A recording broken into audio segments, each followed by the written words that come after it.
Јас сум Адмир Ујкановиќ, наставник по оделенска настава во Основно училиште Лирија село Житоша. Денеска ќе одржиме час по предметот Општество за второ оделение. Кога ќе го спомнеме зборчето празник, секогаш кај нас буди посебно чувство. Чувство на радост, на среќа, па дури знаеме да кажеме кога ќе видиме нешто прекрасно, празник за очи. Или кога многу ќе се израдуваме, знаеме да кажеме празник за душа. Па затоа денеска ќе обработиме една наставна единица одбележување на празници во семејството. Со видеото можете лесно да ракувате, да стопирате, да враќате и да одите понапред. Горан и Алдин се другари. Живеат на иста улица и се соседи. Ученици се во второ оделение. Еден ден разговараа за празнувањето во нивните семејства. Секој од нив раскажува за празници во неговото семејство.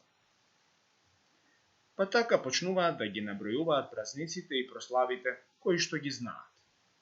Великден, Рамазан Бајрам, Курбан Бајрам, Бадник, Божик, Нова година, Роден ден, Горан, Великден. Најважниот верски празник во православниот календар. Христијанските верници со овој празник го прославуваат воскресението на Исус Христос. Сите христијани на тој ден се поздравуваат со поздравот Христос воскресна, на што се одговара на вистина воскресна. На Велики четврток се бапцуваат првите 3 јајца. Првото јајце е посветено на Бога, второто на домаќинот на куќата и третото за берекет и среќа. За Великден се вапцуваат јајца во црвена боја. Некои вапцуваат и во други бои и ги шараат. Во сабота навечер пред Великден се оди во црква. Во недела се прекинува со постот. На овој ден луѓето се посетуваат и си го честитаат празникот. На секој што ќе го посети семејството, му се дава и вапцано јајце. Горан на својот другар Алдин му покажува прекрасни изработки на кои што се гледаат прекрасно вапцаните јајца. Алдин, Рамазан Бајрам. Рамазан Бајрам е најголем муслимански празник. По завршувањето на месецот Рамазан, во кој муслиманските верници цел месец постат, верниците го празнуваат празникот Рамазан Бајрам. Празникот трае 3 дена еден по друг, започнувајќи од првиот ден од месец Шевал, односно 10-тиот месец според арапскиот календар. На овој празник верниците стануваат рано, одат во џамија и му се молат на Бога, на Аллах. Одат дома и прославуваат со своите сакани, јадејќи убаво подготвени јадења, од кои е дел и традиционалната баклава. Луѓето се посетуваат едни со други и си го честитаат празникот.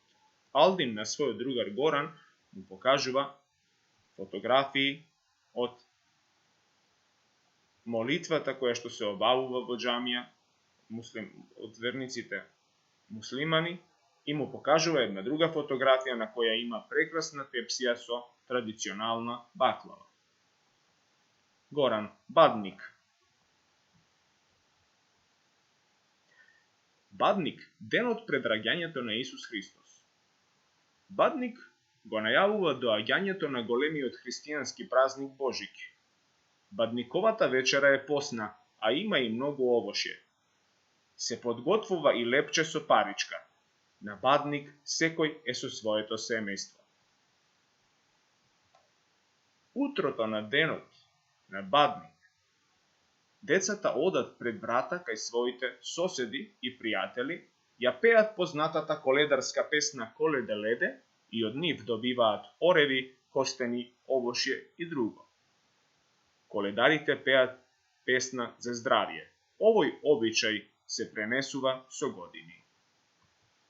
Божик, продолжува Горан. Божик е највеселиот празник, се празнува Христовото раѓање според христијанската традиција. Тоа е втор најголем празник во христијанството по Великден.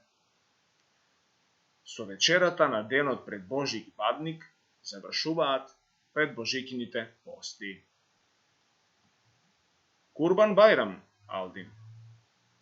Курбан Бајрам е муслимански празник кој уште се нарекува празник на милоста и пожртвуваноста, затоа што тогаш се пренесува жртва, се подготвува месо и се дели на сиромашните, роднините и пријателите. На првиот ден од празникот се изведува молитва за Бајрам, Бајрам намаз, со која верниците бараат милост од Аллах. Обичајот го изведуваат сите кои имаат можност за тоа. Како и за Рамазан Бајрам, така и за Курбан Бајрам се посетуваат роднините, соседите и пријателите, го честитаат празникот и прославуваат со богата трпеза. Алдин на својот другар Горан му покажува фотографии кои што се поврзани со празникот Курбан Бајрам. Но Алдин и Горан наоѓаат и празници кои што исто или слично ги прославуваат. Наоѓаат прослави кои што исто или слично ги прославуваат. А тоа се роден ден и нова година. Роден ден. Роден ден е датумот на раѓањето на некоја личност. Луѓето од различни култури ја славаат оваа годишнина. Родендените традиционално се одбележуваат со прослави како роденденски забави. Нова година. Нова година, денот што го одбележува почетокот на новата календарска година. Традиционален белег на новата година е новогодишната елка, која се поставува во соба за дневен престој и околу која се празнува овој ден. Драги ученици, на крајот на овој час имаме една игра која што мене ми е многу омилена, се надевам и вам ви омилена, се вика асоцијација. Во оваа асоцијација треба да погодуваме за кој празник или прослава станува збор од понудените отворени полиња погоре. Внимавајте, јас ќе отварам полиња со ред, а вие на крај треба да погодите за кој празник или прослава станува збор. Отварам прво поле. Зелена, накитена, трето поле, новогодишна, елка. Вие погодувате за кој празник станува збор, а тоа е нова година. Тепсија, ореви, шербет, баклава, Бајрам, сладка, свекички, роденденска, торта, роден ден, кокошка, црвено, варено, јајце, Великден. Што научивме од денешниот час? Научивме дека најголеми христијански празници се Великден и Божик. Најголеми муслимански празници се Рамазан Бајрам и Курбан Бајрам. Научивме и дека кога има празник во домот е убаво, и научивме за време на празниците не посетуваат многу пријатели и роднини. Драги ученици, ви благодарам.